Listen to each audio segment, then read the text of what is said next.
జమ్మూ కాశ్మీర్లో జరిగినటువంటి ఉగ్రవాద దాడి పర్యవసానాలు ఏ విధంగా ఉండబోతున్నాయి? సర్జికల్ స్ట్రైక్ తరహా ప్రతీకారం ఉండబోతుందా? అసలు ఏం చేయబోతుంది భారతదేశం? నరేంద్ర మోడీ గారి స్టెప్స్ ఏ విధంగా ఉంటాయి అనే దాని మీద మనం విశ్లేషించుకునే ప్రయత్నం చేద్దాం. ప్రస్తుతం ఇంటర్నేషనల్ జర్నలిస్ట్, సామాజిక ఆర్థిక విశ్లేషకులు సురేష్ కొచ్చాటి గారు ఉన్నారు. ఆయనతో ఇంటరాక్ట్ అవుతాం. హలో సార్, నమస్తే. నమస్కారం అండి.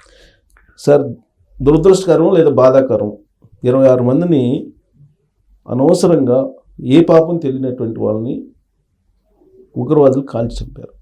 మరి ఇప్పుడు భారతదేశం, భారత ప్రభుత్వం ఏం చేయాలి? ఫస్ట్ ఆఫ్ ఆల్ మనం జంప్ చేసి ఎమోషనల్గా రియాక్ట్ కాకూడదు. మన ఇస్రాయేల్ దగ్గర నుంచి నేర్చుకోవాలి. వాళ్ళ మీద దాడి జరిగినప్పుడు ఎప్పుడైనా కానీ, ఇప్పుడు కాదు కదా, వాళ్ళు 1960 నుంచి వాళ్ళ మీద దాడి నడుస్తుంది. ముందు ఈజిప్ట్, సిరియా, జార్డన్ అందరు కలిసి అటాక్ చేశారు. కానీ అప్పుడు కూడా ఏం చేయలేకపోయారు వాళ్ళు. దాని తర్వాత ఉగ్రవాదులు లెబనాన్ నుంచి, ఇటువైపు గాజా నుంచి, వెస్ట్ బ్యాంక్ నుంచి, గోలాన్ హైట్స్ నుంచి అన్నీ వాళ్ళు అటాక్ చేయడం మొదలుపెట్టారు. రీసెంట్గా లాస్ట్లో మనం చూసాం, వాళ్ళు ఒక మ్యూజికల్ కాన్సర్ట్ నడుస్తున్నప్పుడు అక్కడ వచ్చి చాలామంది చంపి కిడ్నాప్ చేసి తీసుకెళ్లారు. వాళ్ళు ఇమ్మీడియట్గా వెళ్ళి బాంబు వేసారా? వేయలేదు కదా. వాళ్ళు ముందు ప్లాన్ చేసుకున్నారు, సరే మన హాస్టేజెస్ వాళ్ళ దగ్గర ఉంది, బాంబు వేస్తే వాళ్ళ మీద పడుతుంది, ఒకసారి కూల్గా ఆలోచిస్తాం, ఫస్ట్ మన సపోర్ట్ బేస్ బిల్డప్ చేసుకుందాం, ఎస్పెషలీ యూఎస్. ఎందుకంటే వాళ్ళకి చాలా మటుకు ఆయుధాలు వచ్చేది యూఎస్ నుంచే, పొలిటికల్ పవర్ కూడా యూఎస్ నుంచి వస్తుంది. కానీ ఆ టైంలో బైడెన్ గారు ఉన్నారని చెప్పి ఎక్కువ చేయలేకపోయారు. ఒకసారి ట్రంప్ వచ్చిన తర్వాత కథ అంతా మారిపోయింది. మనకు తెలిసి ఏం జరిగిందో దాని తర్వాత. ఎప్పుడైనా మనం ఇట్లాంటి దాడి జరిగినప్పుడు ఫస్ట్ ఎమోషనల్గా రియాక్ట్ అవుతాం. నేను రాత్రి కూడా నాకు నిద్ర రాలేదు అసలు. 2 గంటల దాకా ఆ అమ్మాయి పక్కన డెడ్ బాడీ కూర్చుని, ఆయన హస్బెండ్ పక్కన కూర్చొని చూస్తే నాకు అసలు చాలా బాధ అనిపించింది. రాత్రి 2:30కు పడుకున్నాను లాస్ట్లో. నేను ట్వీట్ చేసుకుంటా, అది చేసుకుంటూ కూర్చున్నాను. కానీ ఎమోషనల్గా అప్పుడు రియాక్ట్ అయితే వెళ్ళి కొడదాం రవీన్ అని చెప్పేసి ఉంటుంది. అది మనం ఎప్పుడైనా చూడొచ్చు. కొంతమంది ఇంపల్సివ్గా బిహేవ్ చేస్తారు. చాలా మటుకు మనం చూస్తుంటాం, మర్డర్ జరిగింది అక్కడ ఇక్కడ అంటే ఏదో కత్తి తీసుకున్నాడు, వాడేం చెప్పాడు, వీడేం చెప్పాడు, కొట్టేస్తాడు. మళ్ళీ లైఫ్ లాంగ్ రిగ్రెట్ ఉంటుంది దానికి, ఎందుకు చేశాను నేను అని చెప్పేసి. సగటు భారతీయుడిలో ఇప్పుడు మరి అది కసి రగులుతుంది కదా. పైగా వాళ్ళు ముస్లిమేతర వాళ్ళని టార్గెట్ చేశారు. కరెక్ట్. అది మనం నేర్చుకోవాలి ఫస్ట్ ఏంటనేది. గజ్వాయ్ హింద్ అనే కాన్సెప్ట్ ఉంది, మీకు బహుశా తెలిసి ఉంటుంది. ఈ టెర్రరిస్ట్ది ఒక క్యాంపెయిన్ అది. పాకిస్తాన్ నుంచి ఉగ్రవాదులు భారత్ మీద ఎప్పుడు కాదు, 1990 నుంచి గజ్వాయ్ హింద్ అనే కాన్సెప్ట్ ఉంది. అంటే బేసిక్లీ ఒక భారతదేశాన్ని ఒక ఇస్లామిక్ స్టేట్గా మార్చడం.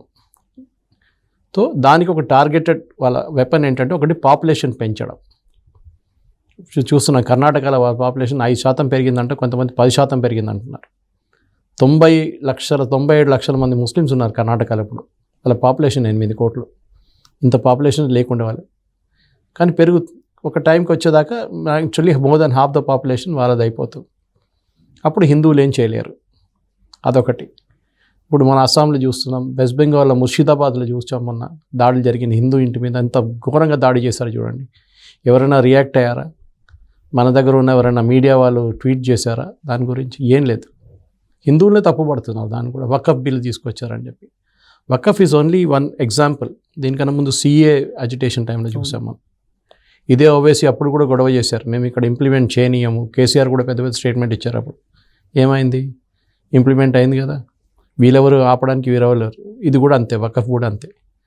ఇక్కడ ఏం జరిగిందంటే బేసిక్లీ మనం తెలుసు అందరికీ, నిన్న పేరు అడిగి ఐడి కార్డు తీసుకొని మళ్ళీ డౌట్ వస్తే కల్మా చెప్పమని చెప్పి, కల్మా చెప్పిన తర్వాత కూడా ప్యాంట్ ఇప్పేసి చూసి మళ్ళీ చంపారు. అంత దారుణంగా చేశారు. ఏంటి సార్ కల్మా ఏంటి? కల్మా అంటే వాళ్ళది ఒక రిలీజియస్ టెక్స్ట్ నుంచి ఉన్న వర్స్ అనమాట. అది ముస్లిమ్స్కి తెలిసి ఉంటుంది, మోస్ట్ ముస్లిమ్స్కి కల్మా తాతడం. డౌట్ వస్తే ఏ ముస్లిం, ఇప్పుడు కూడా కాదు, దీనికన్నా ముందు సొమాలియాలో ఒకసారి అటాక్ జరిగిన ఇట్లానే జరిగింది. అక్కడ కూడా కల్మా చదవమన్నారు, ఇస్లామిక్ టెర్రరిస్ట్, తెలియకుండా చంపేశారు. మన దగ్గర కూడా అంతే. హిందువుల మీద దాడి చేయడం అనేది వాళ్ళ స్ట్రాటజీ ఫస్ట్ నుంచి. ఈ దాడిలో ఇంకొక వేరియేషన్ కూడా సార్, ఓన్లీ జెంట్స్నే టార్గెట్ చేశారు. కరెక్ట్. అది ఎందుకంటే దాని తర్వాత ఒక స్టేట్మెంట్ కూడా ఇచ్చారు, చూసుంటారు మీరు. ఒక మహిళ వెళ్ళి నన్ను చంపేసాడు, మా భర్తను కూడా చంపేశారని చెప్పి శివమోగ కర్ణాటక నుంచి మంజునాథ్ అని చెప్పి భార్య చెప్తే మోదీకి వెళ్ళి చెప్పుకొని చెప్పారు. ఆ స్టేట్మెంట్ చాలా లోడెడ్ స్టేట్మెంట్. అవును, చావు అంటే ఎలా ఉంటుందో మోడీకి చెప్పండి పోయి అని చెప్పి. అది కూడా కాదు, మన ఇద్దరు కొట్లాడుకుంటే నేను చెప్తాను, నేను చెప్తాను రా అందరు వెళ్ళి అంటే ఉంటాను, ఏదో పెద్దవాడు ఒకటి ఉంటాడు, నేను వాడిని చెప్తానులే అంటే మీకు భయం ఉంటుంది వాడినని అట్లా. సో మోదీకి వెళ్ళి చెప్పుకో. ఎందుకంటే మోదీ స్టాండింగ్ ఇన్ బిట్వీన్ అన్నమాట. వీళ్ళ గజ్వా హింద్కి ఈ టెర్రరిస్ట్కి నడిమిట్లో మోదీ ఉన్నారు. మోదీ అంటే ప్రజలు ఉన్నారు. ఎన్ని సంవత్సరాలు మోదీ నిన్ను చూసుకుంటా అని చెప్పి మన ఓవైసీ స్పీచ్ ఇచ్చిన మీకు గుర్తుంటుంది. సీనియర్ ఓవైసీ, జూనియర్ ఓవైసీ అయితే చాలా సంవత్సరాల ముందు నిర్మల్ ఒక స్పీచ్ ఇచ్చిండు, 15 నిమిషాలు పోలీసు వాళ్ళు తీసేస్తారు, మిమ్మల్ని అన్ని ఖతం చేసేస్తాను. అదే కదా సేమ్ థింగ్. ఇది కూడా అంతే, పోలీసు వాళ్ళు లేకుంటే చంపేశారు. ఓవైసీ కూడా అక్బరుద్దీన్ ఓవైసీ చెప్పింది కూడా అంతే కదా. అందరికి తెలుసు, కానీ ఆయనకి పనిష్మెంట్ ఇవ్వలేదు. ఎందుకంటే మన పోలీసు వాళ్ళు ఎంత పెద్ద పోలీసు వాళ్ళు అంటే వాళ్ళకి వీడియో దొరకలేదంట. ఆలోచించాం, మనం అందరూ చూసాం వీడియో అది. దాని తర్వాత ఇప్పుడు మొన్న ఓవైసీ స్పీచ్ ఇచ్చినాడు యూపీలో అన్నారు. ఒకరోజు యోగి ఆదిత్యనాథ్ ఉండడు, ఒకరోజు మోదీ ఉండడు, మోదీ హిమాలయకి వెళ్ళిపోతాడు, అప్పుడు మిమ్మల్ని చూసుకుంటాం మేమని చెప్పారు. ఓపెన్ ధమ్కీ అన్నమాట. ఆ టెర్రరిస్ట్ చేసింది ఓవైసీ చెప్పింది దాంట్లో డిఫరెన్స్ ఏం లేదు, అంత సేమే. టెర్రరిస్ట్ ఓపెన్గా చేశారు, ఓవైసీ ఇండైరెక్ట్గా చెప్పాడు. మోదీ ఒకరోజు పోతాడు కదా, అప్పుడు నేను చూసుకుంటాను, అప్పుడు నేను ఖతం చేసేస్తా. ఇది హిందువులు మర్చిపోకూడదు. ఎందుకంటే ఈ హర్యానా ఎలక్షన్లో ఎస్పెషలీ అందరూ ఓడిపోతా అనుకున్న ఎలక్షన్ గెలిచింది బీజేపీదే కారణం. హిందువులందరూ ఒకటే సైడ్కి కంప్లీట్ ఇది అయిపోయారు. మహారాష్ట్రలో కూడా జరిగింది చాలా మటుకు. వీళ్ళందరూ కలిసి ఇస్లామిస్ట్కి వెళ్ళి వాళ్ళ కాలు పట్టుకొని వాళ్ళ చేతులు పట్టుకొని మిమ్మల్ని రిజర్వేషన్ ఇస్తాము, మిమ్మల్ని టెండర్ల రిజర్వేషన్ ఇస్తాం అని చెప్పి ఈ మన థాకరే వాళ్ళు వీళ్ళందరూ కలిసి వెళ్ళి చేసిన డ్రామాకి అక్కడున్న హిందువులకి కోపం వచ్చింది, ఎస్పెషలీ మరాఠాస్కి. ఇదేంట్రా వీరు ఎట్లా చేస్తున్నా అని చెప్పి బీజేపీకి ఎప్పుడు బీజేపీ ఆలోచించలేదు ఇంత మెజారిటీ వస్తుందని అక్కడ ఎన్డీఏకి, మహాయుతి అలయన్స్కి. అదే సంగతి ఇక్కడ. మోదీకి ద ప్రాబ్లమ్ ఇస్ మోదీ. వీళ్ళకి ఎక్కువ జెంట్స్నే టార్గెట్ చేయటం, ముస్లిమియతను టార్గెట్ చేయడం కావాలని చేశారు. ఎందుకంటే మహిళల్ని వీళ్ళ భర్త చనిపోతే చూస్తూనే ఉండండి అని, చూస్తూనే ఉండండి. మీ ముందే మీ భర్తను కొట్టే వాళ్ళు లైఫ్ లాంగ్ మర్చిపోరు. ఒక టెర్రరైజ్ చేయటం వాళ్ళ మైండ్లో అది ఆడుతూనే ఉంటుంది. ఇప్పుడు మేము మాట్లాడుకుంటాం 10 రోజుల తర్వాత అందరూ మర్చిపోతాం దీని గురించి. కానీ మహిళలకి వాళ్ళకి లైఫ్ లాంగ్, వాళ్ళ పిల్లలకి, వాళ్ళ మహిళలకి పిల్లలు కూడా ఉన్నారు, పిల్లలు కూడా ఏం చేయలేదు. సో మీరు అది చూస్తూనే ఉండండి. మిమ్మల్ని మేము చంపాము, మీ ముందు కన్ను ముందే చంపాము, మేము ఏమైనా చేయవచ్చు అని ఒక అరెగెన్స్ ఉందన్నమాట. ఏమైనా చెప్పుకోవాలంటే మోదీకి వెళ్ళి చెప్పుకో. సో మోదీ చేస్తాడు డెఫినెట్గా రియాక్షన్. మీరు అడిగిన ప్రశ్నకి Modi will react it, but he will do it. ఆయన ఎప్పుడు ప్లాన్ చేసి వాళ్ళ ఆర్మీ కమాండర్స్ రెడీ ఉన్నారు చెప్తే, ఎయిర్ ఫోర్స్ కమాండర్స్ రెడీ ఉన్నారని చెప్తే అప్పుడు అటాక్ చేస్తారు. అది కూడా స్పెసిఫైడ్గా కొట్టాలి. మనం అందరిని వెళ్ళి కొట్టక్కర్లేదు. వీళ్ళు ఎక్కడో దాచుకుని ఉంటారు కదా, దొరకకతో ఉండరు కదా. అట్లానే మన దగ్గర ఇజ్రాయలీ ఇంటెలిజెన్స్ ఉంది, యూఎస్ ఇంటెలిజెన్స్ ఉంది. ట్రంప్ ఆల్రెడీ చెప్పారు, మీకు కావాలంటే నేను హెల్ప్ చేస్తాను, we will be there with you అని. తీసుకుందాం, వాళ్ళ సహాయం తీసుకొని వీళ్ళని కొట్టాల్సిందే. వాడు ఎక్కడో లోపల దాచుకుంటే ఒక రోజైనా బయటకు వస్తాడు కదా. కానీ ఇప్పుడు ఈ దాడికి ఈ మధ్యకాలంలో పాకిస్తాన్లో లష్కరే తోయిబాకి సంబంధించిన ఒక టెర్రరిస్ట్ని కాల్చేశారు. అలాగే కెనడాలో లేదంటే అమెరికాలో కొంతమంది ఈ ఖలిస్తానీ వాళ్ళని కాల్చారు. వీటికి ముడిపడి ఉంది అని అంటారు. కరెక్ట్, కానీ అది ట్రంప్ వచ్చిన తర్వాతనే మారింది సీన్. అది దీనికన్నా ముందు కూడా అక్కడ ఉన్నారు ఖలిస్తానీ వాళ్ళు. కానీ బైడెన్ ఏం చేయలేదు. కెనడాలో కూడా మనం చూసాం అంతే సంగతి. కానీ ట్రంప్ వచ్చిన తర్వాత, ఎస్పెషల్లీ క్యాష్ పటేల్ వచ్చిన తర్వాత FBI వాళ్ళు రూట్ మార్చేశారు. వాళ్ళు ఎప్పుడు మనకొక్కరికే కాదు, వాళ్ళ దగ్గర ఉన్న ఏ టెర్రరిస్ట్ గ్రూప్ అయినా వాళ్ళని తీసుకెళ్ళి జైల్లో పడేస్తున్నారు, లేకుంటే దేశం బయట పడేసి ఎల్ సాల్వడోర్లో జైలు తయారు చేసి అక్కడ పెట్టుకున్నారు వీళ్ళందరినీ, గ్యాంగ్ మెంబర్స్ని అందరినీ. వీళ్ళు కూడా అంతే సంగతి. Khalistani one man's freedom fighter is another man's terrorist అంటారు ఇంగ్లీష్లో. కశ్మీర్లో కూడా అంతే కదా. కశ్మీర్లో మన పాకిస్తాన్ జనరల్ ఇచ్చిన పిలుపు, మేము కశ్మీర్ తీసుకునే ఉంటామని చెప్పి ఆయన పిలిపించారు. అవును, పిఓకే అది పిఓకే మనం తీసుకుందాం అని చెప్పారు. కానీ వాళ్ళు అది చెప్పట్లేదు, వాళ్ళు కశ్మీర్ మాదే అని చెప్తున్నారు, మొత్తం కశ్మీర్ మాదే అని. అది ఎప్పటి నుంచి చెప్పుకొస్తున్నారు, పాత పాట అది. కానీ దాన్ని కూడా ఇప్పుడు ఒక 2 నేషన్ థియరీ తీసుకొచ్చారు దాంట్లో నడిమిట్లే. ఆ స్పీచ్ చాలా వైరల్ అయింది పాకిస్తాన్ ఆర్మీ. 2 నేషన్ థియరీ గురించి, మా ముస్లింకి మాది, మా ఈ దేశం మాది. అంబేద్కర్ గారు అప్పుడు చెప్పారు ఒక మాట గుర్తుంటుంది. 2 నేషన్ థియరీ తర్వాత ఇది అంత ఇండిపెండెన్స్ అంతా ఇచ్చిన తర్వాత ఇక్కడి నుంచి ముస్లిమ్స్ అక్కడికి పాకిస్తాన్కి ఎందుకు వెళ్ళలేదని అడిగారు Ambedkar garu. There should be complete transfer of population. అక్కడున్న హిందువులందరూ ఇక్కడికి వచ్చేసేయాలి, ఇక్కడున్న ముస్లిమ్స్ అన్నీ పాకిస్తాన్కి వెళ్ళిపోయి ఒక్కడు కూడా ఉండకూడదని అంబేద్కర్ చెప్పారు. అంబేద్కర్ గారు చెప్పిన మాటలో నిజం ఉంది. ఎందుకంటే వీళ్ళు ఓట్ చేశారు, మాకు సపరేట్ నేషన్ కావాలి, ముస్లిం నేషన్. నాకు సపరేట్ దేశం కావాలని చెప్పలేదు, మాకు పంజాబీ దేశం కావాలని చెప్పలేదు, సింధీ దేశం కావాలని చెప్పలేదు, మాకు ముస్లిం నేషన్ కావాలని చెప్పితే మనం పాకిస్తాన్ ఇచ్చాం వాళ్ళకి. కానీ అందరు వెళ్ళారా? లేదు. 60% మంది వెళ్ళారు, 40% మంది ఇక్కడ ఉండిపోయారు. ఆ 40% మంది ఇప్పుడు ప్రాబ్లం క్రియేట్ చేస్తున్నారు మనకి. సో అప్పుడు ఆ రోజు అంబేద్కర్ గారి మాట వినుంటే ఇది జరగకపోతుండే. కానీ నెహ్రూ చాలా పెద్ద మనసు, ఆయన తెలుసు కదా, ఏం కావాలంటే అందరికి వరాలు ఇచ్చారు. లాస్ట్లో మన భస్మాసుర్ ఎఫెక్ట్ అని చెప్తాం, మన తల మీద తీసుకొచ్చి పెట్టారు చేయవాళ్ళు అది. సో డెఫినెట్గా ఈ యాక్షన్ తీసుకుంటారు. కానీ మన దానికి ప్రెషరైజ్ చేయకూడదు గవర్నమెంట్ని. గవర్నమెంట్ టైంలో చేస్తారు, వాళ్ళు ఎప్పుడు కావాలంటే ప్లాన్ చేసుకొని చేస్తారు. అది ఇంకొక కోణం ఏంటంటే ఇంటెలిజెన్స్ వైఫల్యం. ఆల్రెడీ ఇంటెలిజెన్స్ వాళ్ళు చెప్పారు, బట్ గవర్నమెంట్ యాక్ట్ చేయలేదు సరిగ్గా. మనకు తెలుసా అండి? తెలియదు కదా. ఇంటెలిజెన్స్ ఇస్తే ఇంటెలిజెన్స్ బయట చెప్తారా? చెప్పరు కదా. ఇప్పుడు ఇది ఇంటెలిజెన్స్ రిపోర్ట్ ఎట్లా ఉంటుందంటే, వర్షం పడుతుందా అంటే పడుతుంది అంటాడు, పడకపోతే పడదంటాడు, అంతే. యాక్షనబుల్ ఇంటెలిజెన్స్ ఉండాలి. త్రూ అవుట్ ద వీక్ నేను ఒక ఫస్ట్ నోట్ ఇష్యూ చేస్తాను, దాడి జరగవచ్చు ఈ వారం, ఎక్కడ, ఎంతమంది, ఏ ఏరియాలో, స్పెసిఫిక్స్ ఏం లేదు. ఒకటే ఎవరైనా చెప్తారు. ఇప్పుడు మనందరం మాట్లాడుకుంటున్నాం మనం చూసామా ఇంటెలిజెన్స్ రిపోర్ట్? చూడలేదు. ఇంటెలిజెన్స్ అనేది intelligence, that is not to be circulated out side. మనకు తెలియదు, వచ్చి ఉంటుందే లేదు, మనకేం తెలియదు. కానీ అట్లాంటిప్పుడు ఎక్కడైనా దాడి జరగవచ్చు. రేపు భారతదేశంలో ఎక్కడైనా దాడి జరుగుతుందని ఒక ఇంటెలిజెన్స్ రిపోర్ట్ వస్తుంది. ఎక్కడ ఎవరు చెప్పలేరు. స్పెసిఫిక్స్ ఉంటారు, యాక్షనబుల్ ఇంటెలిజెన్స్ అంటారు దాన్ని. కానీ ఇక్కడ పహల్గామ్లో ఈ సమ్మర్లో ఎక్కువ మంది వెళ్తుంటారు కాబట్టి అక్కడ ఆ స్పెసిఫిక్ ఏరియాలో కొంచెం జాగ్రత్తగా ఉండాలనేది అది ఎక్కడో ఒక స్లిప్ అప్ జరిగిందండి. ఇది పహల్గామ్ కాదు, ఇది యాక్చువల్లీ పహల్గామ్ నుంచి ఇంకా 9 కిలోమీటర్ల లోపలికి వెళ్ళాలి. కొంచెం రిమోట్ ఏరియా అది. ఇక టూరిస్టులు ఎక్కువైనప్పుడు ఏం చేస్తారంటే వాళ్ళు హోటల్ నుంచి వీళ్ళని ఒక అవుటింగ్కి తీసుకెళ్తారు. గుర్రాల మీద అక్కడ ఇక్కడ ఆడుకోవడానికి గేమ్స్ అదన్నీ ఉంటుంది. పొద్దున వెళ్ళి సాయంత్రం వచ్చేస్తారు. సో అట్లాంటి తీసుకెళ్ళిన క్రౌడ్ని ఇది అందరు ఒకటే ప్లేస్లో కుమ్మకం ఉండకుండా సపరేట్ ఇచ్చేస్తారు అట్లా. సో అట్లాంటి ఒక రిమోట్ ప్లేస్కి వెళ్ళారు వీళ్ళు. అది ప్రాబ్లం అనమాట. సరే, సెక్యూరిటీ ఉండాలి, ఎక్కడ పోయిన సెక్యూరిటీ ఎవరికి తెలియదు. అది పోలీసు వాళ్ళు ఉన్నారా తెలియదు. పహల్గామ్లో ఉండొచ్చు, డెఫినెట్గా ఉంటారు. పహల్గామ్లో అయితే సెక్యూరిటీ ఉంటుంది. కానీ ఆ రిమోట్ లొకేషన్కి వీళ్ళు వెళ్తున్నప్పుడు హోటల్ వాళ్ళు ఇన్ఫార్మ్ చేయాలి సెక్యూరిటీని. అట్లా ఇంత ఒక 200 మంది 300 మంది 2000 మందిని తీసుకెళ్తున్నాం ఏమని చెప్తే వాళ్ళు definitely they will provide security.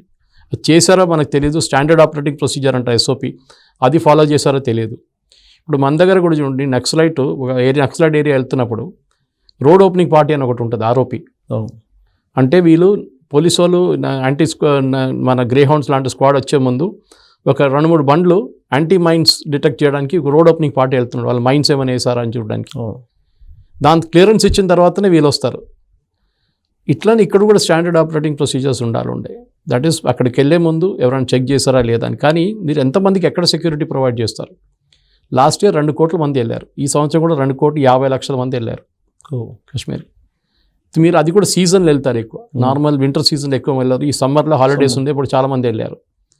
చాలామంది LTC ప్యాకేజ్లో వెళ్ళారు దానికోసం. కానీ మనం చెప్పలేము ఎవరు ఎక్కడికి వెళ్తున్నారు. ఇప్పుడు శ్రీనగర్కి వెళ్తారు కొంతమంది, పహల్గామ్కి వెళ్తారు కొంతమంది, కుప్వారాకి వెళ్తారు కొంతమంది, బారాముల్లాకి వెళ్తారు కొంతమంది. ఎక్కడెక్కడో వెళ్తుంటారు వీళ్ళు టూరిస్టులు. ఎందుకంటే ట్రావెల్ ఏజెన్సీ తీసుకెళ్తారు వీళ్ళని. షికారాకి వెళ్తారు, దాల్ లేక్లో. సో మనం సెక్యూరిటీ అనేది ఒక చాలా పెద్ద కాన్సెప్ట్. అది మీరు అందరికి సెక్యూరిటీ ఇవ్వాలి. 2 కోట్ల మంది వచ్చారు, 2 కోట్ల మందికి ఒక పోలీసు ఉండాలంటే కాదు. అంటే పర్టికులర్గా ఈ దాడి జరిగిన టైంలో NIAకి సంబంధించినటువంటి వాళ్ళు, కొంతమంది ఈ నేషనల్ ఇన్వెస్టిగేషన్ టీమ్కి సంబంధించినటువంటి ఫ్యామిలీస్ అవన్నీ ఉన్నాయి అని అంటారు. అంతమంది ఒకరు ఇంటెలిజెన్స్ బ్యూరో నుంచి హైదరాబాద్ నుంచి వెళ్ళిన ఆయన చంపేశారు. ఇంకొకరు నేవీ నుంచి లెఫ్టినెంట్ ఉన్న ఆయన, అదే ఆ పిక్చర్ చూసాం, ఆయన వైఫ్ పక్కన కూర్చొని ఏడుస్తున్న పిక్చర్ అది. అట్లా 3 ఉన్నారు టోటల్గా. సో అంతా అదొక కోయిన్సిడెన్స్ ఉండొచ్చు. అంటే ఇది అందరూ డిఫరెంట్ హోటల్స్లో ఉంటారు. సరే, హోటల్ నుంచి ఎవరైనా ఇన్ఫర్మేషన్ లీక్ చేశారంటే అది ఇంకో మాట, అది ఉండొచ్చు. బహుశా ఎవరైనా లీక్ చేసి ఉండొచ్చు. కానీ యూజువలీ ID కార్డు ఇచ్చినప్పుడు వీళ్ళు సర్వీస్ ID కార్డు ఎప్పుడు చూపించారు. వీళ్ళు మ్యాక్సిమం ఆధార్ కార్డు ఇచ్చిన తర్వాత అంతే ఫినిష్ చేసేస్తారు. కానీ సర్వీస్ ID కార్డు ఎవరు చూపించారు. బయట వాళ్ళకి ఎప్పుడు సర్వీస్ ID కార్డు చూపించారు వాళ్ళు. కానీ జరగవచ్చు, బహుశా జరిగి ఉండొచ్చు. నిన్న కూడా అదే మాట్లాడుతున్నారు, హోటల్ వాళ్ళు ఏమైనా ఇన్ఫర్మేషన్ లీక్ చేశారా టెర్రరిస్ట్ అని చెప్పేసి. కానీ తర్వాత తెలిసిందంటే వీరందరూ ఒక హోటల్ నుంచి కాదు, చాలా హోటల్ నుంచి కలిసి వెళ్ళారనమాట. ట్రావెల్ ఏజెన్సీ తీసుకెళ్తారు. అక్కడ వీళ్ళకి ఏం తెలియదు, లోకల్గా ఏజెంట్ల మీద నడిపిస్తుంది అంత బిజినెస్ అంతా.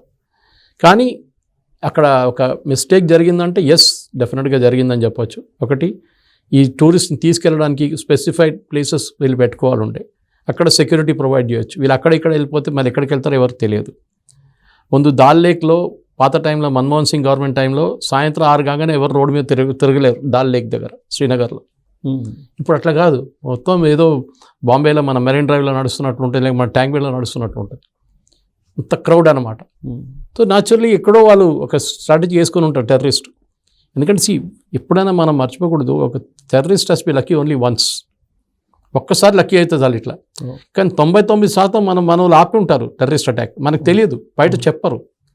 చెప్తే వాళ్ళు అదే యూజ్ చేస్తారు టాక్టిక్. నెక్స్ట్ టైం వీళ్ళు శాటిలైట్ ఫోన్ వాడారు, దానికోసం మేము పట్టుకున్నాం అంటే నెక్స్ట్ టైం శాటిలైట్ ఫోన్ వాడాడు, వీని ఇట్లా ట్రాక్ చేసాం అని కానీ next time they will not do it. దానికోసం ఎప్పుడైనా సక్సెస్ఫుల్ ఆపరేషన్ ఎప్పుడు బయట మాట్లాడరు ఇంటెలిజెన్స్ వాళ్ళు. అయిపోయింది, బతం చేసాం మన బయట కూడా తెలియదు, అని చంపేసి ఉంటారు మోస్ట్లీ. టెర్రరిస్ట్ని చంపేసి ఉంటారు. టెర్రరిస్ట్ని మేము బాడీ కౌంట్ ఇవ్వక్కర్లేదు కదా, మనం చూస్తుంటే అప్పుడప్పుడు ఎన్కౌంటర్ అది ఇది అంటారు, అది అంతే సంగతి. చంపారని అంటారు, అది కూడా అది Baramulla different place all together. Pahalgam ఇటువైపు. So that is not international border దగ్గర కూడా కాదు అది. సో బారాముల్లా ఎన్కౌంటర్ నిన్న నుంచే మొదలైంది, నిన్న సాయంత్రం నుంచే ఇది న్యూస్ వచ్చే ముందే మొదలైంది అది. కానీ పెహల్గామ్లో ఇప్పుడు సెక్యూరిటీ వాళ్ళు కూడా లేట్గా వచ్చారు ఇన్సిడెంట్ జరిగిన తర్వాత అనేది ఆ ప్లేస్లో. సార్ మీరు పెహల్గామ్కి వెళ్తే మీకు తెలిసిపోతుంది, అక్కడ నడుచుకుంటే వెళ్ళాలి ఒకసారి, లేకుంటే గుర్రం మీద వెళ్ళాలి. ట్రెక్కింగ్ స్పాట్ అది. ఏదో మనం మోటార్ సైకిల్ వేసుకొని కార్లు వేసుకొని వెళ్ళలేము అక్కడికి. సో రియాక్షన్ టైం ఎంత ఉంటుందంటే దాని మీద ఉంటుంది. మీరు ఎంతసేపు తర్వాత వాళ్ళు హెలికాప్టర్స్ వాడారు, మీరు చూసుంటారు ఈ ఎవాక్యుయేట్ చేయడానికి. ఎందుకంటే వేరే ఇంకా రూట్ లేదు, మీకు కార్లు తీసుకెళ్ళలేరు, ఏం తీసుకెళ్ళలేరు. అది ట్రెక్కింగ్ స్పాట్, అది నడుచుకుంటూ పోవాలి, కిలోమీటర్ నడవాలి. 2 గంటలు 3 గంటల సేపు నడుస్తూనే ఒక ప్లేస్ నుంచి ఒక ప్లేస్ చేరుకుంటారు మీరు. ఫిట్ ఉన్న వాళ్ళు వెళ్తారు చాలామంది. దాంట్లో చూడండి, నిన్న చనిపోయిన దాంట్లో చాలామంది ఫ్యామిలీస్ వెళ్ళలేదు పెహల్గామ్కి. ముసలైన వాళ్ళ కొంచెం ఏజ్ పీపుల్ వెళ్ళలేదు, ఎందుకంటే వాళ్ళకి అంత దూరం నడవలేరు, వాళ్ళు గుర్రం మీద కూర్చోలేరు అంతసేపు. సో దానికన్నమాట. సో జరిగింది ఎస్, తప్పు చేశారు ఎవరన్నా అంటే yes, that is also possible. కానీ ఇదొక టెర్రరిస్ట్ అటాక్, అది మనం ఎప్పుడు మర్చిపోకూడదు. ప్లాన్ టెర్రరిస్ట్ అటాక్ చేశారు. దీనికి మన దేశంలో ఉన్న కొంతమంది కుమ్మక్కై ఉన్నారు, వాళ్ళు కూడా ఉండొచ్చు. లోకల్ సపోర్ట్ లేకుండా చేయలేరు, ఇదేమి లోకల్ పీపుల్ సపోర్ట్ ఖచ్చితంగా ఉండాలి. నెక్స్ట్ మీరు మొబైల్ ఫోన్ అక్కడ మీరు కాశ్మీర్ ఈవెన్ లద్దాఖ్కి వెళ్ళినప్పుడు, నేను 6 నెలల ముందు వెళ్ళినప్పుడు లద్దాఖ్లో మీకు ప్రీపెయిడ్ ఫోన్స్ యూజ్ చేయలేరు మీరు. ప్రీపెయిడ్కి సిమ్ పనిచేయదు అక్కడ వెళ్ళంగానే, ఓన్లీ పోస్ట్ పెయిడ్. ఎందుకంటే పోస్ట్ పెయిడ్ అంటే మీరు ఎవరని తెలుసు వాళ్ళకి. ప్రీపెయిడ్ అంటే నేను ఇప్పుడు కొనేసి నెక్స్ట్ రోడ్డు మీద పడేసి ఇంకొక ప్రీపెయిడ్ తీసుకుంటాను. పోస్ట్ పెయిడ్ అట్లా కాదు, మీరు బిల్లు కడుతున్నారు కదా, మీ అడ్రస్ ఉంటుంది కదా, మీరు ఏ కార్డ్ నుంచి కట్టారో, ఏ పేమెంట్ మోడ్ నుంచి చేశారో డీటెయిల్స్ ఉంటుంది కదా. దానికోసం జమ్మూ కాశ్మీర్ అండ్ లద్దాఖ్లో ప్రీపెయిడ్ పనిచేయదు అప్పుడు, only post paid phones. So post paid phone అంటే ఎవరిదో తెలిసిన ఫోన్ వాడాలి. వీళ్ళు వాడలేదు అంటున్నారు, నిన్న ఫోన్ ఏం వాడలేదు, ఆ ఏరియాలో వాడలేదు అంటున్నారు. కానీ అక్కడ 2000, 3000 అక్కడ సిగ్నల్ కూడా చాలా వీక్ ఉందంట. కొంతమంది నిన్న ఇంటర్వ్యూలో చెప్పారు, సిగ్నల్ అంతా చాలా వీక్, చాలా దూరం ఉన్న ప్లేస్ కదా అని చెప్పేసి. సో ఓవరాల్ మీరు పిక్చర్ చూస్తే ఏంటంటే ఈ అటాక్ చాలా సంవత్సరాల తర్వాత, 20 సంవత్సరాల తర్వాత జరిగిన అటాక్. దీనికన్నా ముందు Pahalgam is the base camp for మన ది ట్రెక్కింగ్ కూడా వాళ్ళు యూజ్ చేస్తారు చాలా మట్టుకి, బేస్ క్యాంప్గా వాడుకుంటారు. మన ఇది రిలీజియస్ ట్రిప్స్ కూడా వాడుకుంటారు అది. సో అది డెఫినెట్గా ఉంటుంది. వాళ్ళ మీద దాడి చేస్తూనే ఉంటారు వీళ్ళు. ఇప్పుడు సెక్యూరిటీ ఫోర్సెస్ మీద ఎక్కువ చేస్తారు దాడి, కానీ ఫస్ట్ టైం సివిలియన్స్ మీద చేశారు. అది కూడా స్పెసిఫిక్ టార్గెటెడ్గా చేశారు. అది కూడా మళ్ళీ వీళ్ళు మన ఆర్మీ జవాన్స్ డ్రెస్లో వచ్చారు. అది ఎప్పుడు అంతే, అంతే. బికాజ్ వాళ్ళు క్యామోఫ్లాజ్ అంటారు దాన్ని, ఆర్మీ జవాన్ కాదు అది, క్యామోఫ్లాజ్ డ్రెస్ అంటారు. అంటే ఆర్మీ లాగా ఉంది చూడడానికి. ఒకసారి మన ఎన్సీసీ అమ్మాయిలు కూడా వేసుకుంటారు అట్లా, క్యామోఫ్లాజ్ అంటారు. మన దగ్గర మీరు లాల్ బజార్కి వెళ్తే తుమ్మలగిరి దగ్గర అక్కడ మీకు ఏదైనా దొరుకుతుంది, కానీ అక్కడ కూడా ఇప్పుడు బ్యాన్ చేశారు. అందరికి ఇవ్వరు, వాళ్ళు ఐడి కార్డు చూపిస్తూనే ఇస్తారు వాళ్ళు యూనిఫామ్, ఎందుకంటే అది ఎవడైనా మిస్యూజ్ చేసుకోవచ్చు దాన్ని అన్నమాట. సో మనం ఈ రిలీజియస్ టూరిజంకి వెళ్ళినప్పుడు కూడా ఇట్లాంటి దాడులు చాలా మటుకు జరిగినాయి. కానీ మనం కేర్ఫుల్గా ఉండాలంటే కేర్ఫుల్గా ఉండాలి, కానీ అందరికీ సెక్యూరిటీ ప్రొవైడ్ చేయొచ్చు అంటే చేయలేము మనం. అది చాలా పెద్ద ప్రాబ్లం. అది మనం అనుకుంటాం ఈజీగా ట్యాకిల్ చేసుకోవచ్చు దీన్ని, కానీ టెర్రరిస్ట్కి మనం ఇజ్రాయెల్ దగ్గర నుంచి నేర్చుకోవాలి. Again I'm coming back to the same point. Israel ఎట్లా సెక్యూరిటీ మెయింటైన్ చేస్తుంది, వాళ్ళకు ఒక 0 టాలరెన్స్ ఉంటుంది. ఎవరన్నా డౌట్ ఉంటే వాళ్ళు ఫస్ట్ చంపేసి మళ్ళీ మాట్లాడతారు అంతే. First shoot and ask questions later అంటారు ఇంగ్లీష్లో. ఎందుకంటే వాడికి ఛాన్స్ ఇచ్చాడు, వాడు ఇక్కడ కొట్టేస్తాడు మన మీద. ఓకే, సో మీరు సెక్యూరిటీ కల్చర్ లేదు మన దాంట్లో. డ్రాయింగ్ రూమ్లో కూర్చొని డిబేట్ చేస్తాం, మోదీ గారు అది చేయలేదు, వీళ్ళు ఇది చేయలేదు, అమిత్ షా చేయలేదు అని చెప్పి. కానీ మీరేం చేశారని అడిగితే, రోడ్డు మీద ఒక బ్యాగ్ కనిపిస్తే మీరు ఏం చేస్తారు? పోనీ ఎవడో వస్తాడులే, నాకేం పోయిందని వెళ్ళిపోతారు పక్క నుంచి. మనకు ఆ సెల్ఫిష్ మోటివ్ ఒకటి ఉంది, కానీ అది కాదు కదా. You should also be kind of ఆ కల్చర్ రావాలి. ఇజ్రాయెల్ చూడండి, మినిమం 3 years సర్వీస్, ఎవరైనా కానివ్వండి, అమ్మాయి అయినా అబ్బాయి అయినా 18 సంవత్సరాలు కాగానే 3 years కంపల్సరీగా మిలిటరీలో సర్వ్ చేయాలి. దాని తర్వాత మీరు ఉద్యోగం చేసుకోవచ్చు, ఏమైనా చేసుకోవచ్చు. ఆ డిసిప్లిన్ వస్తుంది మీకు. మన దగ్గర కల్చర్ లేదు. మనం ఒక పబ్లిక్ మీటింగ్కి వెళ్ళినా కానీ, ఒక వెకేషన్కి వెళ్ళినా కానీ మన డిసిప్లిన్ మెయింటైన్ చేయం మనం. నేను చాలా మటుకు ఇది బ్యాంకాక్లో సో చూస్తాను. ఆ సిస్టమ్ ఇండియాలో తీసుకొచ్చే ఆలోచన చేస్తే మంచిదంటారా? కానీ మన 140 కోట్ల మంది పాపులేషన్ ఉన్నారు. ఎవరిని పంపిస్తారు ఆర్మీలో? అంత ఇజ్రాయెల్ లాంటి చిన్న కంట్రీ, మన ఢిల్లీ పాపులేషన్ కూడా ఉండదు.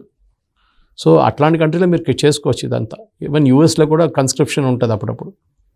కానీ మన దాంట్లో మంచి ఐడియా, ఎందుకంటే ఎన్సీసీ లాంటి వాళ్ళు తీసుకోండి, వాళ్ళ డిసిప్లిన్ ఉంటుంది, వాళ్ళకు ఎన్సీసీలో డిసిప్లిన్ వస్తుంది మీకు ఆటోమేటిక్గా. సో అది మీరు కొంచెం పెద్ద అయినా కానీ మీరు ఆర్మీకి వెళ్ళకపోతే ఏం వెళ్ళకపోతే ఎన్సీసీ చేసిన ట్రైనింగ్ మీకు పనికి వస్తుంది.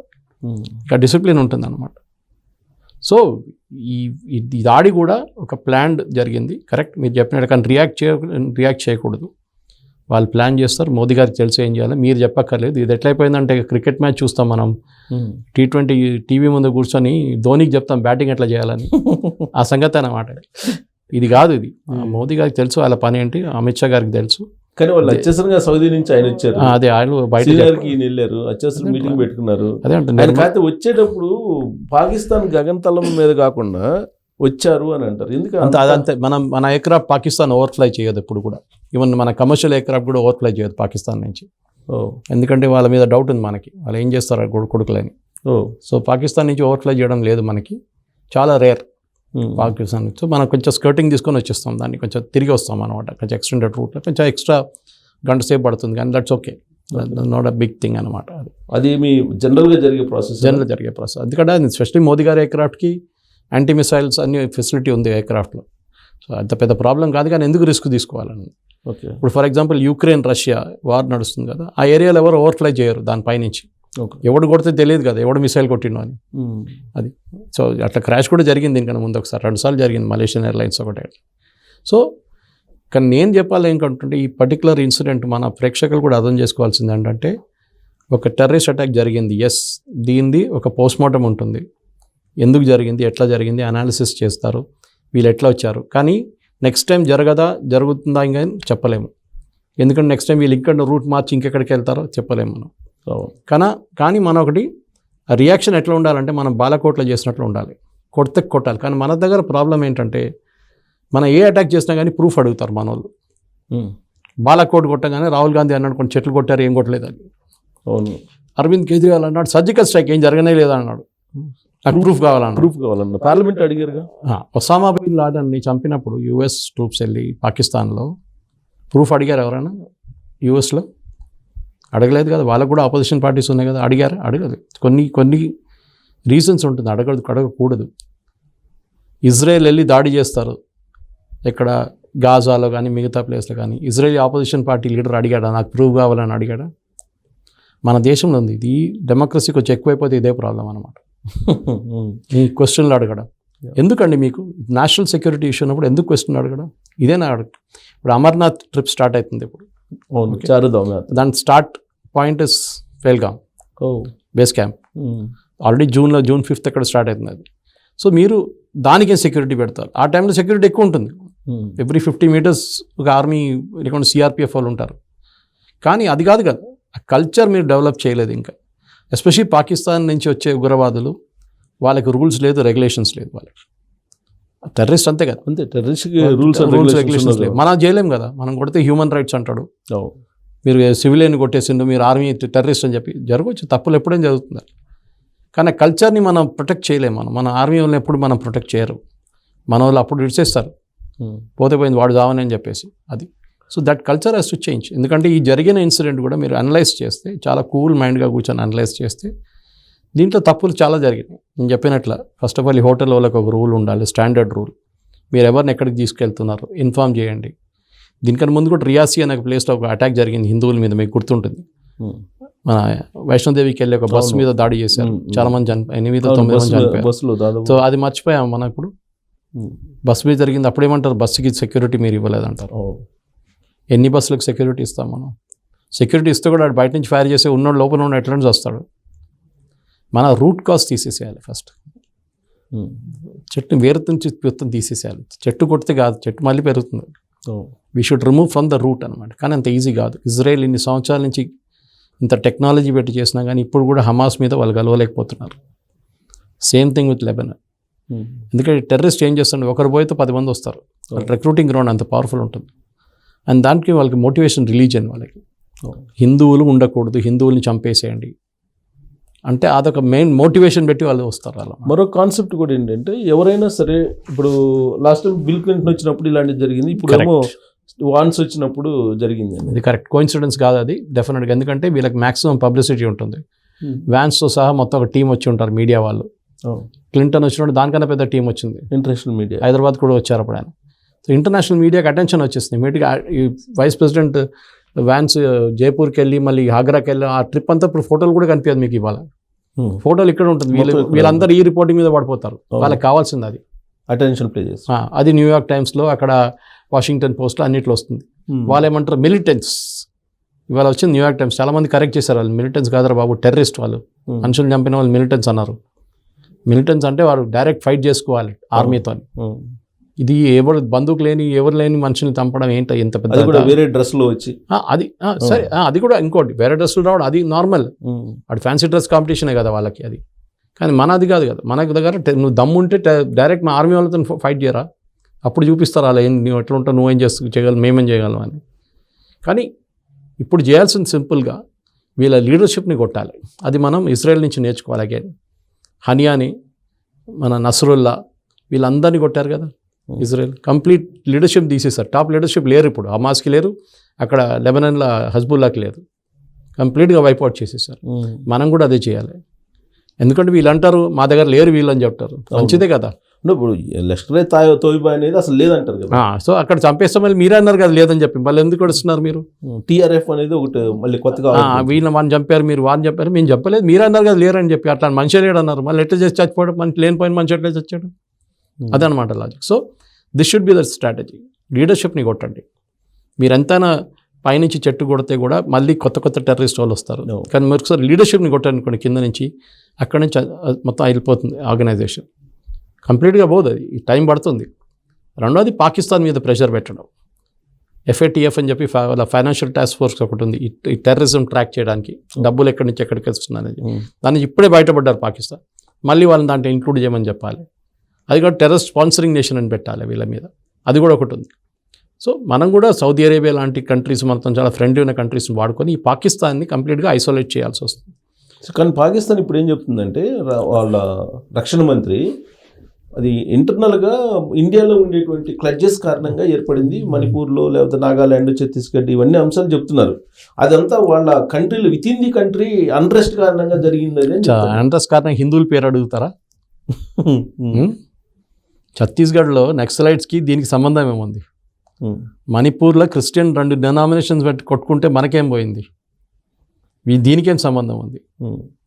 ఓకే, చాలా క్లియర్ పాకిస్తాన్ చేయించారండి అది. మీరే అన్నారు కదా, మీ ఆర్మీ చీఫే అన్నారు అన్ఫినిష్డ్ అజెండా ఉంది, we will bleed India with 1000 cuts. So we will, that is very very obvious. దొంగ ఎప్పుడు దొంగతనం చేశాను చెప్పాడండి. పోలీసు వాడు తీసుకెళ్ళి 4 కొడితే వాడు ఎప్పుడు చెప్తాడు చేసినా లేదా అని చెప్పేసి. మీరు ఇవాళ దాకా చూసారు ఏదైనా దొంగ నేను దొంగతనం చేశానని చెప్పి ప్రౌడ్గా వచ్చి టీవీ ముందు నిలబడి చెప్తాడా? చెప్పాడు. వాడిని ఎట్లా ఇన్వెస్టిగేట్ చేయాలి, ఎట్లా పట్టుకోవాలని అది పోలీసు వాళ్ళకి తెలుసు. సేమ్ థింగ్ మన సెక్యూరిటీ ఫోర్సెస్ కూడా వాళ్ళకి తెలుసు. వీళ్ళెవరూ అంత క్లారిటీ ఉంటుంది వాళ్ళ దగ్గర. ఫోటోలు వచ్చేసినాయి, ఆల్రెడీ పేర్లు కూడా వచ్చేసినాయి. అవును, కొన్ని ఫొటోస్ కూడా అంతే.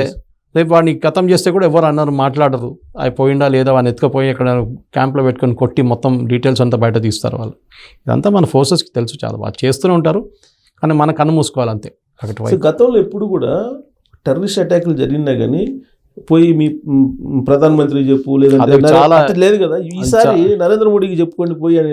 అది ఒక చాలా ఇంపార్టెంట్ ఒక టర్నింగ్ పాయింట్ ఎంటైర్ అటాక్లో. నేను అది చెప్తున్నాను, మనం ఒకరిని భయపడుతున్నప్పుడు నువ్వు వెళ్ళి వాంతో చెప్పుకో, నాకు వాంతోనే కోపం, నువ్వు వెళ్ళి వానుకో చెప్పుకో అని. ఓకే, అంటే మోదీ గారి మీద ఉన్న కోపం ప్రజల మీద తీరుతున్నారు. దమ్ముంటే మోదీ గారి దగ్గర రాను, అప్పుడు SPG వాళ్ళు చూపిస్తారు ఏం చేయాలనేది. అదే కదా, అంటే మోడీ మీద వ్యతిరేకత పెంచే కార్యక్రమం.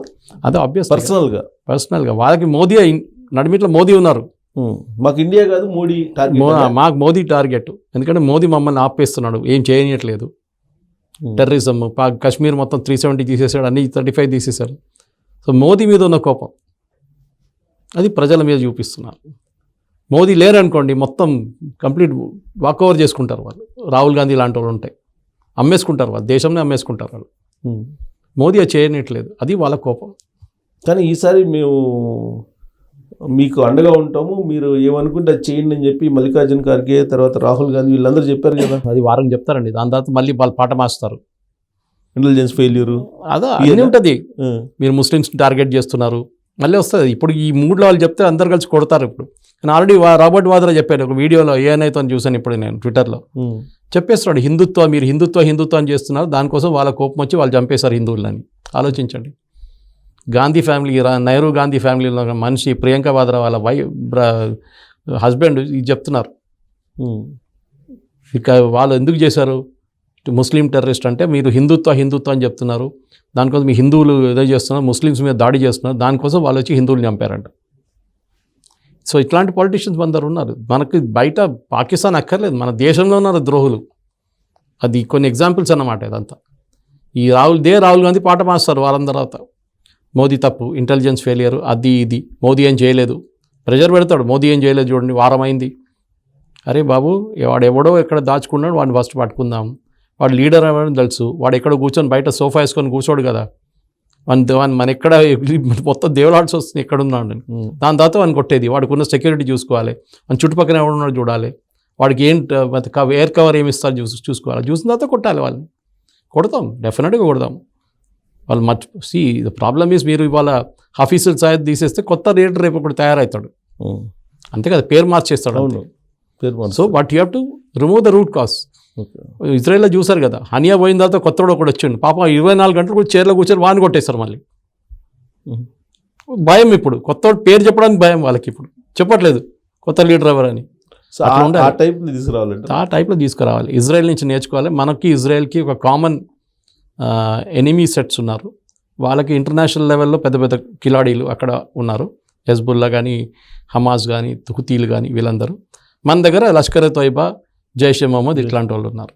సో వీళ్ళని ట్యాకిల్ చేయడానికి ఇజ్రాయెల్ హెల్ప్ కూడా మనం కావాలంటే తీసుకోవచ్చు. వాళ్ళ దగ్గర టెక్నాలజీ కానివ్వండి, శాటిలైట్ ఇమేజరీ కానీ, వాళ్ళ దగ్గర సూపర్, వాళ్ళు అమెరికా కన్నా బెటర్ వాళ్ళు.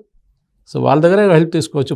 ట్రంప్ అయితే ఆల్రెడీ హెల్ప్ చేస్తా అని చెప్పారు. కానీ ఇది నమ్మొచ్చా సార్? ఇప్పుడు ఇన్సిడెంట్ జరిగిన తర్వాత చైనా, రష్యా, అమెరికా అన్ని కంట్రీలు కూడా ఇప్పుడు దీన్ని ఖండిస్తున్నాయి. దీని వెనుక భారతదేశాన్ని మార్కెట్ చేసుకునే దానికి ఇలాంటివి చేస్తున్నాడు ట్రంప్ అనేది ఒకటి అనిపిస్తుంది. ఈ మార్కెట్ చేయడానికి ఏం లేదండి, ఇట్లా డెడ్ బాడీ మీద ఏం మార్కెట్ చేస్తాం మనం? చనిపోయిన వాళ్ళ బాడీ పెట్టుకొని మార్కెట్ చేస్తామా? మార్కెట్ చేయడం కాదు ఇది. ఏ దేశంలో జరిగినా కానీ, రేపు ఫర్ ఎగ్జాంపుల్ బ్రిటన్ మీద దాడి జరిగింది అనుకుంటే అందరూ ఖండిస్తారు. అంటే పాకిస్తాన్కి ట్రంప్ సపోర్ట్ చేస్తున్నాడని లేదు, ట్రంప్ సపోర్ట్ చేయట్లేదు, అమెరికా సపోర్ట్ ఉంది. లేదంటే అసలు వాళ్ళు అటాక్స్ ఇలాంటివి మీరు చూసుంటారు. లాస్ట్ వీక్ కూడా వీళ్ళు వీళ్ళ ఫ్రీజ్ పెట్టేశారు పాకిస్తాన్ మీద. ట్రంప్కి వీళ్ళకి టెర్రరిస్ట్ అటాక్ చేయడానికి ట్రంప్ సపోర్ట్ ఎందుకండి? ట్రంప్ పెద్ద పెద్ద కిలాడీలు, వాళ్ళు పెద్ద గేమ్లు ఆడతారు, చిన్న చిన్న టెర్రరిస్ట్ ఎందుకు వాళ్ళకి? అదే పెద్ద గేమ్లో భాగంగానే ఇండియాకి పాకిస్తాన్ మధ్య ఒక టెన్షన్ వాతావరణం తీసుకొస్తే వాళ్ళ యుద్ధ సామాగ్రిని కొనుక్కోవచ్చు, అది ఎట్లయినా కొనుక్కుంటాం. మనకి పాకిస్తాన్ కాదు పెద్ద ఎనిమి, మనకి చైనా, అది యుఎస్ కూడా తెలుసు. మనకి పాకిస్తాన్ ఎంత పెద్ద, బికాస్ పాకిస్తాన్ దగ్గర ఉన్న ఆయుధాలన్నీ యుఎస్ ఇచ్చిన ఆయుధాలే. ఓకే, వాళ్ళు ఏ రోజైనా దానికి స్విచ్ ఆఫ్ చేసుకోవచ్చు బయట కూర్చొని రిమోట్లీ. వాళ్ళ దగ్గర ఉన్న F-16 అన్నీ అదని యుఎస్ ఇచ్చింది. కొన్ని చైనా దగ్గర నుంచి కొన్ని ప్లేన్లు కొనుక్కున్నారు, కానీ major part of defence equipment వాళ్ళ దగ్గర అక్కడి నుంచి. మనం కూడా కొనుక్కుంటాం, మనకు ప్రాబ్లం లేదు. కానీ మనకు కావాల్సిన చైనా ఎదురుగా. పాకిస్తాన్ మన దగ్గర ఉన్న మిసైల్ చాలండి, చాలా ఎక్కువ. అది బ్రహ్మోస్ కానివ్వండి, మిగతా అది అగ్ని కొట్టేస్తే వెళ్ళిపోయి పడుతుంది ఈజీగా, ప్రాబ్లమే లేదు. మనం ఒకసారి విన్నారు, రాజస్థాన్లో ఒక మిస్ఫైర్ అయితే పాకిస్తాన్ వెళ్ళిపడ్డది మిసైల్. అది మనం తప్పు చేసామని చెప్పాం, కానీ తప్పు కాదు, అది కావాలి చేసాం. ఓకే, ఎక్కడ దాకా వెళ్తుంది చూద్దామని చెప్పేసి ఆ మిసైల్ వాళ్ళు ట్రాకే చేయలేదు. వాళ్ళు ఆలోచించండి, అప్పుడు దాన్ని తెలిసిపోయింది, దాంతో వీళ్ళకి ట్రాకింగ్ సిస్టమ్ లేదు. ఓకే, నెక్స్ట్ అంటే మిసైల్ పనిచేస్తుంది బాగానే అని చెప్పి అట్లా. సో చైనా కూడా ఇప్పుడు ఇన్సిడెంట్ ఖండించింది. చైనా పొజిషన్ ఎట్లా పోయిందంటే ఎకనామిక్లీ కొంచెం వీక్ అయిపోయారు, చాలా వీక్ అయిపోయారు. China China. ఎందుకంటే ఈ ట్రంప్ చిన్న టారిఫ్ పెట్టిన తర్వాత అమ్మడానికి మార్కెట్ లేదు వాళ్ళ దగ్గర. ఓకే. చిన్న చిన్న యూరోప్కి వెళ్తే అక్కడ వెళ్తే ఇక్కడ వెళ్తే చిన్న మార్కెట్ అదంతా. పెద్ద మార్కెట్ అంటే ఇండియా. ఓకే. 140 కోట్ల మంది ఉన్నారు. ఇండియా రిక్వైర్మెంట్ ఉంది చైనా. సో వాళ్ళు ఏమంటారు, మీ దగ్గర మేము మీ ఎక్విప్మెంట్ మా దగ్గర కొంటాం, మా ఎక్విప్మెంట్ మీరు కూడా కొనండి ప్లీజ్, డిస్కౌంట్ ఇస్తాం మీకు కావాలంటే. ఓకే. అది. సో మనం కూడా మనకి ఏం మంచిది ఉంటే అది తీసుకోవాలి. జయశంకర్ గారు చెప్పారు ఒకసారి, I will do what is good for me my country. Oil కొనుక్కోవాలి, రష్యా దగ్గర కొనుక్కోవాలన్నా వద్దని మేము డిసైడ్ చేస్తాం, మీరు డిసైడ్ చేయకూడదు. మీరు డిసైడ్ చేయ మీకు అధికారం లేదు, మేము డిసైడ్ చేస్తాం. మాకు చీప్ ఆయిల్ వస్తే మాకు చీప్ ఆయిల్ తీసుకుంటాం మేము. అది రేపు యూఎస్ అమ్ముతారో, సౌదీ అరేబియా అమ్ముతారో, లేకుంటే రష్యా అమ్ముతారో మాకు తెలియక్కర్లేదు. మాకు $40 పడేస్తే మేము తీసుకుంటాం అంతే. మనం అంతే కదా, మన షాప్కి వెళ్ళి బార్గెన్ చేస్తున్నాం, అది చూస్తాం కదా. వీడు 40కి ఇస్తే వాడు 30కి ఇస్తే 30 తీసుకుంటాం మనం అంతే. సేమ్ పాలసీ, అది ఇండియన్ పాలసీ అట్లా ఉంటుంది. సో ఈ ఇన్సిడెంట్ జరిగిన తర్వాత ఒమర్ అబ్దుల్లా కూడా మీరు పిఓకేని హ్యాండ్ ఓవర్ చేసుకుంటే మేము కాదన్నామా అని చెప్పి ఇలాంటి గతంలో అన్నారు. ఇప్పుడు ఈ దాడిని ఖండించాడు ఆయన కూడా. ఢిల్లీలో ఉన్నాడు, ఏం చేస్తున్నాడు ఢిల్లీలో? ఒక ముఖ్యమంత్రి ఢిల్లీలో కూర్చున్నాడు. సరే, ఆయనకు బెనిఫిట్ ఆఫ్ డౌట్ ఇద్దాం, ఏదైనా పని మీద వచ్చి ఉంటాడు. అందరికి ఎట్లా తెలిసిందంటే, మన ఢిల్లీలో ప్లేన్స్ డైవర్ట్ అయిపోయింది. ఒక పెద్ద విండ్ వచ్చింది, అక్కడ డస్ట్ స్టార్మ్ వచ్చిన తర్వాత చాలా ప్లేన్స్ డైవర్ట్ చేశారు చండీగఢ్కి, అక్కడిక్కడికి. దాంట్లో ఈయన ప్లేన్ కూడా డైవర్ట్ అయిపోయింది, ఇండిగో. మొత్తం తిట్టేసి ట్వీట్ వేశాడు, నేను ఢిల్లీకి వస్తున్నా, మొత్తం ప్లేన్ అక్కడికి పంపించారు, ఇక్కడ పంపించారని చెప్పి. ఏదో ఆయన ఉన్నాడు చేశారు అట్లా మాట్లాడుతున్నాడు. ఒమర్ అబ్దుల్లా సిచ్యువేషన్ ఎట్లయిపోయిందంటే, ఆయనకి డబ్బులు కావాలి, అట్ ద సేమ్ టైం ఆయన చేతిలో సెక్యూరిటీ ఫోర్సెస్ లేరు. పోలీసు కూడా లెఫ్టినెంట్ గవర్నర్కి రిపోర్ట్ చేస్తారు, గవర్నర్కి రిపోర్ట్ చేస్తారు. ఓకే. మన ఢిల్లీ లాగానే సేమ్ సిచ్యువేషన్. ఢిల్లీలో హోమ్ మినిస్ట్రీకి రిపోర్ట్ చేస్తారు. సో వీళ్ళ ప్రాబ్లం ఏంటంటే, ఇప్పుడు పర్టికులర్లీ ఈ రాహుల్ గాంధీ కానివ్వండి, లేకుంటే ఖర్గే గారు కానివ్వండి, ఇటువైపు అఖిలేష్ యాదవ్ కానివ్వండి, వీళ్ళందరికీ, ఒమర్ అబ్దుల్లాకి వీళ్ళకి ఒక అలయన్స్ లేదు ఇప్పుడు. ఓకే. ఎవరైనా ఇప్పుడు చూసారా, నిన్న రాత్రి ఎవరైనా ఒమర్ అబ్దుల్లా దగ్గర ఏదైనా క్వశ్చన్లు అడిగారా ఎవరైనా? ఎందుకు జరిగింది ఇది, మీరేం చేస్తున్నారు, మీరు ముఖ్యమంత్రి కాదా అని చెప్పేసి. అక్కడ రాష్ట్ర ప్రభుత్వం బాధ్యత వహించాలి, కానీ అడగారు ఎవరు. ఎందుకంటే అందరికి తెలుసు ఈజ్ నాట్ ఎఫెక్టివ్. అది మనం ఫస్ట్ ఆఫ్ ఆల్ అక్కడ ఎలక్షన్ జరగకూడదు. అది ఎందుకు సుప్రీంకోర్టు చేశారు ఎవరికి అర్థం కావట్లేదు. It should be union territory. ఎందుకంటే అది ఒక 10 సంవత్సరాలు గవర్నమెంట్ దగ్గర ఉంటేనే కాశ్మీర్ క్లీనప్ చేయొచ్చు మనం. వీళ్ళు వచ్చిన తర్వాతనే వీళ్ళకి దమ్ము వచ్చింది. వాళ్ళకి మినిస్టర్ ఉన్నాడు రౌఫ్ అని చెప్పి, వాడికి స్టేట్మెంట్ ఇచ్చిండు మొన్న 4-5 రోజుల ముందు. కాశ్మీర్కి వస్తున్న టూరిస్టులు అంతా కాశ్మీర్ మొత్తం సత్యనాశ్ చేస్తున్నారు, నా కల్చర్ అంతా స్పాయిల్ చేస్తున్నారు, ఇక్కడ వచ్చి బియర్ తాగుతున్నారు, షార్ట్స్ వేసుకుని తిరుగుతున్నారు అమ్మాయిలు రోడ్ల మీద అని చెప్పేసి. ఓకే. సో ఆలోచించండి, ఆయన ఇండైరెక్ట్గా టూరిస్ట్ మీద దాడి చేస్తున్నాడు ఇండైరెక్ట్గా. అంటే గవర్నమెంట్ ఇండైరెక్ట్గా వీళ్ళకి సపోర్ట్ చేసినట్టేనా? ఆయన ఉన్నది కదా టెర్రరిస్టులకి. Naturally he the minister there in the Omar Abdullah cabinet. అట్లాంటి స్టేట్మెంట్ ఎవరు ఇస్తారండి? మా కల్చర్ మార్చేస్తున్నారు, మీరు అది చేస్తున్నారు, ఇది చేస్తున్నారు అని చెప్పి. సో ఆబ్వియస్లీ యూఆర్ ప్రొవైడింగ్, ఇంగ్లీష్లో అంటారు ప్రొవైడింగ్ ఫాడర్. వాళ్ళు ఇంకా మంట పెట్టరా అని చెప్పి కొంచెం డీజిల్ ఇంకా పోస్తున్నాం మనం. అంటే పాకిస్తాన్ తోటి టచ్లో ఉన్నట్టేనా ఒమర్ అబ్దుల్లా? పాకిస్తాన్తో టచ్లో ఉండాలని డైరెక్ట్ ఎవరు వెళ్ళారండి, ఏ ముఖ్యమంత్రి డైరెక్ట్ టచ్ లేరు. ఎందుకు మన ఇంటెలిజెన్స్ ఏజెన్సీస్ పట్టుకుంటారు ఈజీగా. కానీ వీళ్ళకి ముందు నుంచో సింపతి ఉంది పాకిస్తాన్. అది షేక్ అబ్దుల్లా టైం నుంచే ఉంది అది. వాళ్ళు పాకిస్తాన్ ఒక ఎక్స్టెన్షన్ అన్నమాట వాళ్ళది, వాళ్ళ బ్రాంచ్ ఆఫీస్ ఇది. ఓకే. శ్రీనగర్లో. సో అది చాలా మటుకు ఇన్ఫ్లుయెన్స్ తగ్గింది. ఇప్పుడు మనం చూసుంటాం, మొన్న కూడా హురియత్ నుంచి అందరు బయటకు వచ్చేసారు, ఇప్పుడు ఎవరు లేరు వాళ్ళ దగ్గర. కానీ దీంట్లో ఏంటంటే మెయిన్లీ మోదీ గారిని ఆ స్టేట్మెంట్ ఒకటి వెళ్ళి మోదీకి చెప్పు అని చెప్పేది, అది ఒక మేజర్ ఇష్యూ ఉండిపోతుంది 2029 ఎలక్షన్ వచ్చేదాకా. పాసిబ్లీ బీజేపీ వాళ్ళ స్లోగన్ కూడా వాడుకుంటారు, జాకే మోదీకి బోలో, చెప్పుకోపో అని చెప్పి. అదే. సో ఇప్పుడు పిఓకే నీ టచ్ చేసే అవకాశం ఉందా? వద్దండి, తలకాయ నొప్పి. ఎందుకు, నేను అదే మళ్ళీ చెప్తున్నాను, ఎందుకు తీసుకోవాలి? అది అక్కడ ఉన్న టెర్రరిస్ట్ కూడా మళ్ళీ ఇక్కడ మన దగ్గరకు వస్తారు. ఉన్నదే మనకు తలకాయ నొప్పి, ఎందుకు మళ్ళీ అక్కడ వెళ్ళి పిఓకే ముట్టడం? రావండి, వాళ్ళు తిండి లేదు ఏం లేదు, వస్తున్నారు కొడుకులు తావని.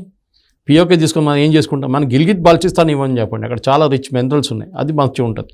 ఎవరు లేరు కూడా, మనుషులు ఎక్కువ అక్కడ. బిలో చేస్తాను. గిల్గిట్ బలూచిస్తాన్ అటువైపు ఉంది. ఓకే. గిల్గిట్ గురించి మాట్లాడుతున్నాను. ఓకే. సో అది ఇవ్వమని చెప్పండి, నో ప్రాబ్లం. మనకి పిఓకే వద్దు, తలకాయ నొప్పి. అక్కడ మొత్తం దొంగలు టెర్రరిస్టులు అందరూ ఉన్నారు అక్కడ, వాళ్ళు అక్కడే ఉండండి, అక్కడే దావనియండి. కానీ మోడీ బీజేపీ ఎజెండా అదే అంటారు, అది చెప్తూనే ఉంటారు, చెప్పాలి కదండి, అప్పుడప్పుడు గుర్తు చేస్తూనే ఉండాలి. మన ఇండియన్ పార్లమెంట్ పాస్ రెజల్యూషన్ ఉంది, అది పిఓకే బిలాంగ్స్ టు ఇండియా అని. మనం 23 సీట్లు కూడా పెట్టుకున్నాం వాళ్ళ కోసం జమ్మూ కాశ్మీర్ అసెంబ్లీలో. సీట్లు ఎవరు వేయలేదు, ఎవరు ఎలక్షన్ పోటీ చేయరు, అక్కడ ఎలక్షనే లేదు కదా అక్కడ. కానీ మన 23 సీట్లు పాకిస్తాన్ ఆక్యుపైడ్ కాశ్మీర్గా పెట్టుకుంటాం. వాళ్ళేమో మన దగ్గర ఇండియన్ ఆక్యుపైడ్ కాశ్మీర్ అంటారు మన దగ్గర ఉన్న కాశ్మీర్. అదన్నీ చెప్పుకుంటే అది పాలిటిక్స్, అది ద గేమ్. అది ఆడుకుందాం, మనం కూడా ఆడుకుందాం. కానీ మనకు ఈ పిఓకే మీద చేయబెట్టకూడదు, మన షియర్ వేస్ట్ ఆఫ్ టైం. మనం దాని బదులు కాశ్మీర్ డెవలప్ చేసి, మన దగ్గర ఉన్న కాశ్మీర్, జమ్మూ అండ్ కాశ్మీర్ డెవలప్ చేసి వాళ్ళకి చూపిద్దాం. ఇప్పుడు బారాముల్లా దాకా ట్రైన్ పోతుంది, అక్కడ ఇన్ఫ్రాస్ట్రక్చర్ డెవలప్ చేస్తున్నారు, పెద్ద పెద్ద ఆర్చ్ బ్రిడ్జ్ కట్టారు, చెనాబ్ మీద మీరు చూస్తుంటారు. ట్రైన్ డెవలప్మెంట్ చూపిద్దామండి పాకిస్తాన్కి. మీ దగ్గర మీరు తిండి కోసం, ఆట కోసం కొట్టుకుంటున్నప్పుడు మా దగ్గర చూడండి ఎట్లా ఉన్నారని చెప్పేసి అది చూపించాలను. మా ప్రజలు ఎంత హ్యాపీగా ఉన్నారు, వాళ్ళకి అన్ని సదుపాయాలు ఇస్తున్నాం మేము, అది చూపిస్తే చాలు. That is the victory for Modi. So ఫైనల్గా ఈ ఇన్సిడెంట్ రెసిప్రోకల్ వ్యవహారం ఎలా ఉంటుంది రాబోయే రోజుల్లో? ఎవరితోని? పాకిస్తాన్ మనకి ఏం లేదు కదా, we have nothing with them. Cricket match లేదు, ఏం లేదు. మన అన్నిటికంటే పెద్ద ఎక్స్పోర్ట్ క్రికెట్, అదే లేదు. అదే కొట్టుకుంటున్నారు కదా వాళ్ళు. మన పాకిస్తాన్లో వాళ్ళ దగ్గర ఒక లీగ్ ఉంది వాళ్ళ దగ్గర, పిఎస్ఎల్ ఏదో చెప్పి ఏదో పేరు ఉంది దానికి. దాంట్లో బెస్ట్ ఏదో ఫారిన్ క్రికెటర్కి మ్యాన్ ఆఫ్ ద మ్యాచ్కి హెయిర్ డ్రైయర్ ఇచ్చారు ప్రైజ్. అందరు నవ్వుకున్నారు, ఇదేంట్రా హెయిర్ డ్రైయర్, 2,000-3,000 రూపాయలు హెయిర్ డ్రైయర్ వస్తుంది, మ్యాన్ ఆఫ్ ద మ్యాచ్కి అది ఎవరైనా ఇస్తారా? మా దగ్గర ఇక్కడ లక్షలు ఇస్తారు, కార్లు ఇస్తారు, బైక్లు ఇస్తారు, మీరేమో హెయిర్ డ్రైయర్ ఇస్తున్నారని చెప్పేసి. సో పాకిస్తాన్ సంగతి అది. It's a failed state where వాళ్ళ ప్రైమ్ మినిస్టర్ని ఉండనియరు, ఆర్మీ రూల్ చేస్తారు, ఇమ్రాన్ ఖాన్ తీసుకెళ్లి జైలు వేశారు, దీనికన్నా ముందు భుట్టోని జైలు వేశారు, ఊరి తీసేశారు. అవును, బెనజీర్ భుట్టోని చంపేశారు. ప్రైమ్ మినిస్టర్ సో వాళ్ళంతే, వాళ్ళ కల్చర్ అది. బంగ్లాదేశ్ కూడా అది చూస్తున్నాం ఇప్పుడు మనం, అదే సంగతి బంగ్లాదేశ్ నడుస్తుంది. ఇదంతా ఫెయిల్డ్ స్టేట్, దాని నడిమిట్లో మనం ఉన్నాం, ఒక స్టేబుల్.